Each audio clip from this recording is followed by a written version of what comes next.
Ajela bangigo, ajela bangigo, umigbo na-emejelu mgbolo, umigbo na-emejelu mgbolo. Onye-ekwe eke na-agba ekwe, okwu eke ka anyị na-ekwu. Sịkwa anya jiri Igbo na mma, ndị Igbo ka anyị gọọjị. Na-eme emume Igbo ka Igbo niile wee mara amalụ. N'Igbo niile ji eje obodo bute ibe dị n'obodo ka obodo live. Sịkwa nke a bụ okwu eke ka anyị na-ekwu. Eke nke izizi n'ọnwa 9 20 korona ka ikwu okwu. Korona emekwa anyị ibe ka obodo mara ibe.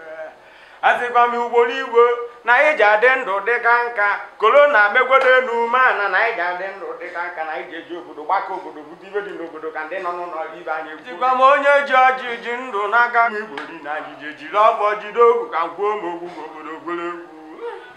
Jikwe kene nwaanyị Igbo kene ibe da n'Igbo n'ibe kene ka na na-emerugo nke onye jiri nya zero. Jikwa ibe kwuru ka na-ememe nna m anya na nso Igbo ka m kwuo. Azịkwa m nze n'ọzọ unu tọọjị o.